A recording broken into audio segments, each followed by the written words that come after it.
हिंदू या तो अपनी हनी रूपी वाणी से समझाता है या हंटर रूपी वाणी से समझाता है। समझना किसको है?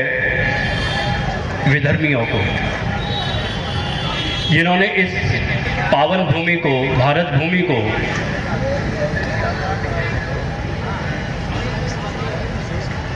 इसके हृदय को चीड़ किया। कैसे किया? क्योंकि हम नहीं बदले।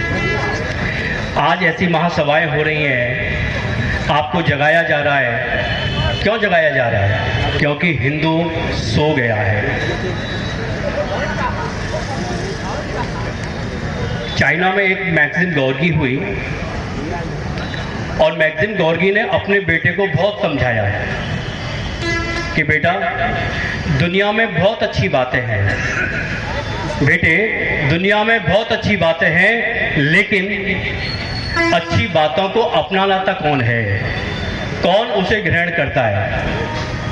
वही ग्रहण करता है जिसके अंदर अच्छाई और सच्चाई है। हिंदू का मतलब ही यही है कि जिसके पास अच्छाई है, सच्चाई है, वह हिंदू है। क्योंकि विधर्मियों के पास ना तो अच्छाई है और ना ही सच्चाई है। लेकिन हिंदू सो क्यों गया? क्योंकि बदलता वही है जो बदलना चाहता है। बदलता वही है जो बदलना चाहता है। जो अपने आप को बदलेगा ही नहीं तो वो कैसे राष्ट्र की सेवा करेगा? कैसे अपने हिंदू भाइयों को अपने हृदय से लगाएगा? क्योंकि हम बदलना नहीं चाहते। फोर्ड कंपनी के मालिक एक बार लंदन गए हुए थे किसी सम्मेलन में। जिस 5 स्टार होटल में रुके हुए थे, जब उन्हें याद आया कि मैं सम्मेलन में जा रहा हूं तो कुछ लेकर के जाऊं, तो खिड़की से झांक करके देखा कि एक माली पुष्प बेच रहा है, माला बेच रहा है। ला मैं उससे ले लेता हूं। नीचे उतर के आए, आकर के उससे पूछा कि भाई तुम फूल बेच रहे हो, ये तो अच्छा हुआ कि मैंने खिड़की से तुम्हें देख लिया, लेकिन मुझे तो पता ही नहीं चलता कि तुम फूल बेच रहे हो। तो तुम आवाज क्यों नहीं लगाते कि फूल ले लो, फूल ले लो? तो फूल वाला कहता है कि अच्छा, तो मैं आवाज लगाऊं कि मैं फूल ले लूं, फूल बेचूं? बोले हाँ, तुम यदि ऐसे आवाज लगाओगे तो तुम्हारे फूल ज्यादा बिकेंगे। तो फूल वाला जो माली था वो थोड़ी बुद्धि से थोड़ा सा ऐसे ही था, हल्का इन्फिजिटिव नेचर का था वो। तो उसने कहा कि मैं तुम्हारे कहने पर यदि आवाज लगाऊं कि फूल ले लो, फूल ले लो, तो मेरे फूल ज्यादा बिकेंगे, तो फिर होगा क्या? बोले तुम्हारे फूल ज्यादा बिकेंगे तो तुम्हें 4 पैसे ज्यादा मिलेंगे। जब 4 पैसे ज्यादा लगेंगे, लोगों को पता चलेगा तो लोगों की लाइन लग जाएगी, फिर तुम्हारे स्टोर होंगे। बोले फिर क्या होगा? बोले फिर तुम धनिक लोगों की सूची में तुम्हारा नाम होगा। मालिक कहता है फिर क्या होगा? बोले फिर तुम्हारा बढ़िया आलीशान बंगला होगा, घर होगा, मकान होगा, बहुत कुछ होगा तुम्हारे पास। बोले फिर क्या होगा? बोले फिर तुम आराम करना। बोले मैं वही कर रहा हूं, तू अपना काम कर। ये हिंदू की पहचान है। बस यहाँ ऐसे मंच पे कितने अच्छे अच्छे उद्घोष सुनाए आपको, कितनी अच्छी अच्छी बातें बताई। बस हमारा मन यही करता रहता है कि हम क्यों बदलें, हमें बदलने की क्या आवश्यकता है। लेकिन बदलता वही है जिसमें अच्छाई और सच्चाई होती है। हिंदू के पास एक हनी जैसी मिठास है तो हंटर जैसी बाड़ी भी है। जो हनी से ना समझे उसे हंटर से समझाना चाहिए। ये हिंदुत्व की पहचान है। हालांकि आपको सभी माध्यम से बता दिया गया है कि हम बहिष्कार विधर्मियों का कैसे कर सकते हैं। आप इस उंगली को जोड़ें, आप सभी जोड़ें, दोनों हाथ उठाएं। ये उंगली जो है अनामिका उंगली है, ये पूज्य की उंगली है। इस उंगली को हम अपने माता पिता के चरणों पे लगाते हैं, अपने गुरुजनों के चरणों पे लगाते हैं, और यही उंगली हमारे राष्ट्र को सम्मानित करने के लिए इस उंगली को हम उठाते हैं।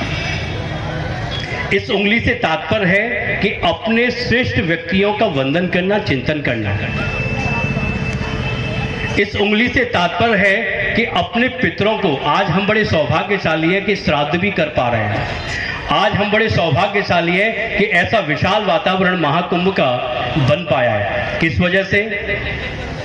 क्योंकि सरकारें हमारी धर्मनिष्ठ हैं, तपोनिष्ठ हैं। जब राजा तपोनिष्ठ और धर्मनिष्ठ होता है तो हमारे भारत में क्या, संपूर्ण संसार में धर्म की ध्वजा फहराने लगती है। केवल राष्ट्रीय हिंदू महासंघ नहीं है, हम तो कहेंगे कि अंतरराष्ट्रीय महाहिंदू महासंघ। राष्ट्रीय से काम नहीं चलेगा। हवा अब बात छिड़ी है तो वो चलेगी बात अंतरराष्ट्रीय तक, क्योंकि हिंदू केवल भारत में ही नहीं है, अपितु बहुत देशों में है।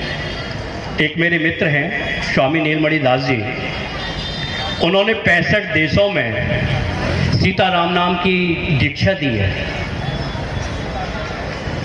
और दीक्षा जो दी है वो दी है क्रिश्चियनों को और मुस्लिमों को।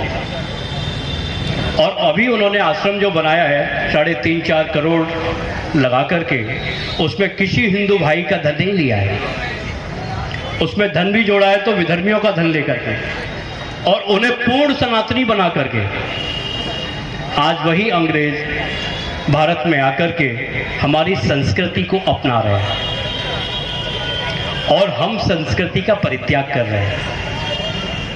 परित्याग से मतलब है कि हम अपने सनातन की ओर बिल्कुल नहीं झुक रहे। कारण क्योंकि हमें बदल दिया गया है,